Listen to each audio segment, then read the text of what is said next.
Hello friends, hope you all are doing well. In today's video, I will be dealing with the continent of Europe. It is a part of world geography in which I have dealt with you almost all the continents except Asia. In next video, I will be dealing with Asia. So let us learn about Europe. You all know Europe is a small continent, but the population density is very high. And also the frontier length is also very high. It means the continent is smaller, but the coast is not small. The length of the coast is very large, and reason of large coastline is the indented coast. The coast being indented coast. Same reason as or same is the case as the case of Gujarat. As for example, there are plenty of states of India which is having its coast either with Arabian Sea or with Indian Ocean or Bay of Bengal, but the longest length is that of Gujarat. Again, the reason is same because of its indented coast. Similarly, among all the neighboring countries of India with which India shares its border, the Bangladesh is having the longest frontier or common frontier with India, more than that of China and Pakistan. Again, the reason is same because of higher indentation. So in this way, Europe is the smaller continent, but the frontier is long because of more indentation. The entire Europe is situated in the northern hemisphere and mostly in eastern hemisphere. It is sixth largest in terms of area and third largest in terms of population. Third largest in terms of population, only Asia and Africa are the greater country or larger country than Europe in terms of population, and sixth largest in terms of area. It means 5 continents are there which is having larger area as compared to Europe. There are 50 sovereign countries located in the continent of Europe. Most of the countries are first world countries and fully developed countries. There are few countries which are not developed, almost at par with other countries, as for example Turkey, and that is why Turkey is considered as a sick of Europe or sick country of Europe because of its not well developed economy. Okay, so very large coast is that part is already explained to you.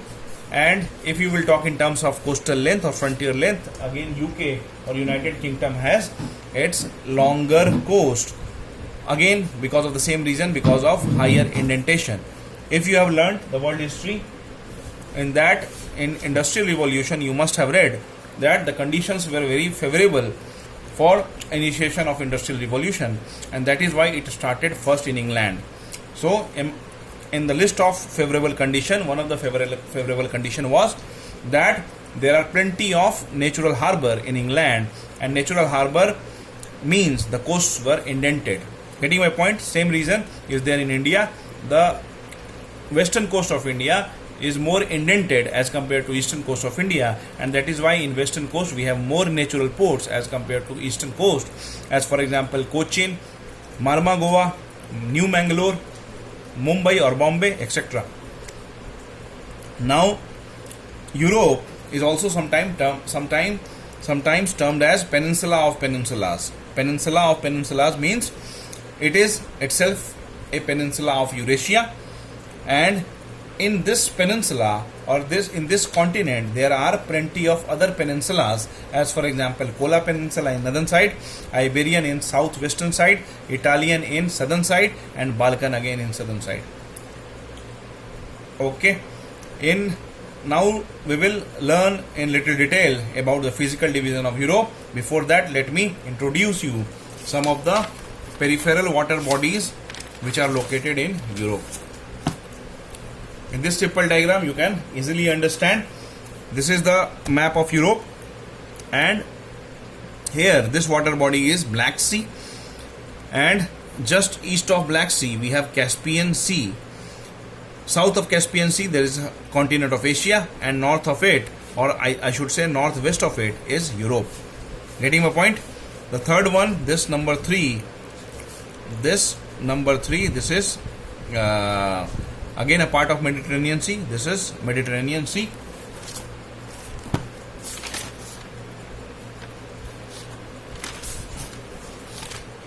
Numbering I have not done.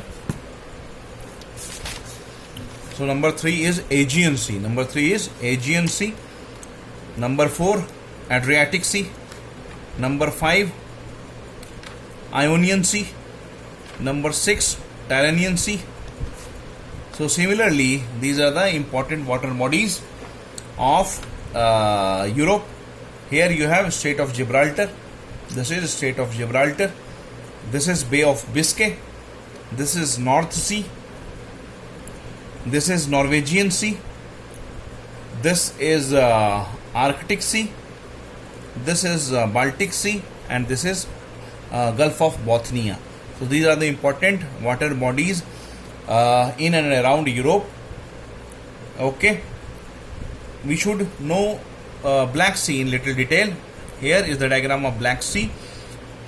You can enter in Black Sea from Mediterranean Sea in general and Aegean Sea in particular. Hey, see, this is Aegean Sea, which is a part of larger sea, that is Mediterranean Sea. These all are part of Mediterranean Sea. So you can enter from Mediterranean Sea or Aegean Sea to Black Sea by crossing these 3 water bodies. Number 1 is Strait, Dardanelles Strait. So from Aegean Sea to Dardanelles Strait, then to Sea of Marmara. Number 2 is Sea of Marmara. Then number 3 is Bosphorus Strait. In Bosphorus Strait, when you will be passing, you will be able to see Istanbul, because Istanbul, a famous city of Turkey, is located over here. See, and Turkey along with Russia is a country which is also termed as transcontinental country, because it is, these 2 countries are located in Europe as well as Asia or in Eurasia. After crossing Bosphorus Strait or Istanbul, you will reach in Black Sea. From Black Sea, if you will go further, you can go to Sea of Azov. This number 4 is Sea of Azov. And just before Sea of Azov, when you are passing over here, you will be able to see an island that is known as Crimean Island. Again, a disputed island between Russia and some of the southern European countries. You must have read in current affairs. Okay. Now let us learn about Europe from other diagram. So here you can see the various geographical and physical aspects of Europe in this diagram, very important diagram. All these see I have already explained to you. Now let us learn about rivers, beginning with this number 1. This number 1 is the Ural River. Ural River, and this mountain range is Ural Mountain. So Ural River as well as Ural Mountain make the physical boundary between Europe and Asia. Getting my point? So this is Ural River, which drains into Caspian Sea. In Caspian Sea, another important river drains, that is Volga. Number 2 is Volga, again running from north to south and drains in Caspian Sea. Volga is considered as the largest river of the Europe, and it is believed that Moscow, the capital of Russia, is situated at the bank of river Volga. Then in Black Sea, a plenty of rivers drain, as for example 3, 4, 5, 6. Okay, 4 important rivers of Europe, they drain in Black Sea. Okay, so these are the rivers: Dnieper, Dniester, Danube, Don, Dnieper, Dniester and Danube. These are the 4 important rivers which drain in Black Sea: Don, Dnieper, Dniester and Danube. 3, 4, 5, 6. These are rivers which drain in Black Sea. The special thing about Danube is that this is the river of the Europe which crosses maximum number of countries of the Europe. Okay, in this way, this can also be an ASEAN examination. Then number 7. This is number 7. This is Rhine River. Again, a very important or historical river. When you will read the First World War, there you will read about Rhineland. Okay, after Treaty of Versailles or Versailles Treaty or Versailles Treaty, you will be one of the clause was that Rhineland has to be demilitarized. Germany has to demilitarize the Rhineland. Okay, so since Germany was the country which lost against the countries like France, Britain, so that is why they had imposed one of this clause, and Rhineland is this region only. which makes the boundary between Germany and France. Okay, this is number 7. The number 8 is Tagus. Tagus is the largest river of Portugal. Number 9 is Loire. Loire river is the longest river of France. Again, there is a small river in France that is known as Seine. Paris, the capital of France, is situated at the bank of Seine, which is not shown in this diagram. So Seine river is not shown in this diagram. Similarly, Thames, the capital of UK, that is London. London is situated at the bank of Thames, that is also not shown in this diagram. So after Loire, you can see number 10. Where is number 10? 7, 8, 9. This is 11.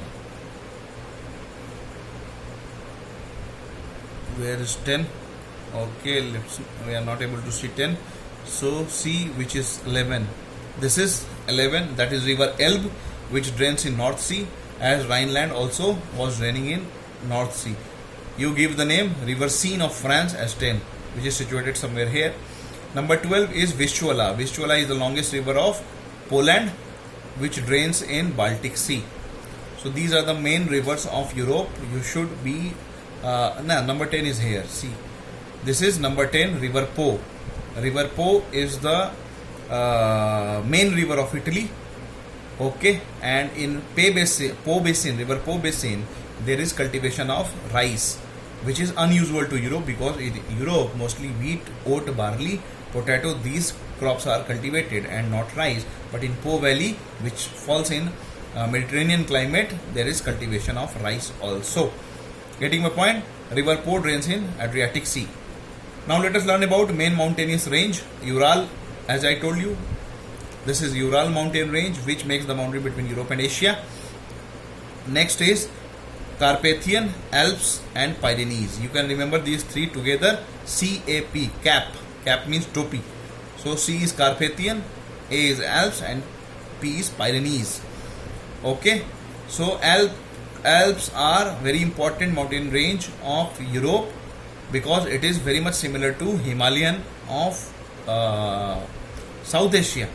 Okay. So that is also young fold mountain, and this is also young fold mountain, Alp.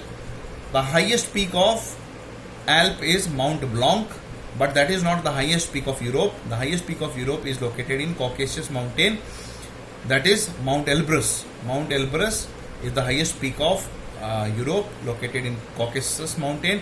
Caucasus mountain range runs between Black Sea and Caspian Sea. Here there are three countries: Georgia, Armenia and Azerbaijan. Okay, so these are the main geographical aspect of Europe. Now this is European plain. In central region we have European plain. Again in central region we have central highland or central plateau. Getting my point? This is again a mountain range known as Scandinavian mountain range. There are 4 Scandinavian countries: Norway, Sweden, Finland and Denmark. These 4 are Scandinavian countries. Similarly, there are Baltic countries: Poland, Latvia, Lithuania, Estonia and also part of Russia. They are called as Baltic Sea or Baltic countries. In Baltic Sea, the important port city of Russia is St. Petersburg, which is in history is also known by name of Leningrad or Petrograd. Okay, so these are one and the same city. This peninsula is Iberian Peninsula. In Iberian Peninsula there are 2 important countries, Portugal and Spain. Okay, this is Strait of Gibraltar, already explained to you. This is Kola Peninsula here. This is Balkan Peninsula. This is Italian Peninsula. In Balkan Peninsula, these are the important countries, as for example Greece. Okay, here I was telling you that in Europe we have European plain or central plain, or European plain, which can be divided into north, south, central, east and west region. The same thing which is being done in all the plains. Then transcontinental countries, Russia and Turkey, as already explained to you. Then these 3 countries, Scandinavian, Baltic country and Iberian country, I had explained with the help of map. This is the physical division of Europe. Physically Europe is being divided into 4 parts: European plain, in the central region mainly. Then central upland. Central upland will include some of the plateaus like Black Forest region, or some of the mountain also, as for example the Block mountain of Black Forest region of Germany. Then Alpine mountain, that is Alps or Carpathian Pyrenees Alps. And then western upland, and means central plateau of France. So here I have listed the main plateaus of Europe: Black Forest of Germany, Iberian Plateau of Iberia region, means Spain and Portugal, Central Plateau of France, Bohemian Plateau of Czech Republic, Anatolian Plateau of Asia Minor, Turkey of Asia Minor. It means mostly Anatolian Plateau is located in Asia or Asian part of Turkey. Okay, these are the main minerals of Europe. Iron, or most of the minerals are found in Scandinavian region of Europe only.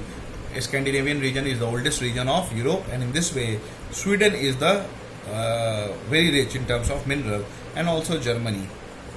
Getting my point? So iron is found mostly in Scandinavia region, particularly in Sweden. Also some amount is found in Germany. Coal, the coal reserve, there used to be very large coal reserve in Europe,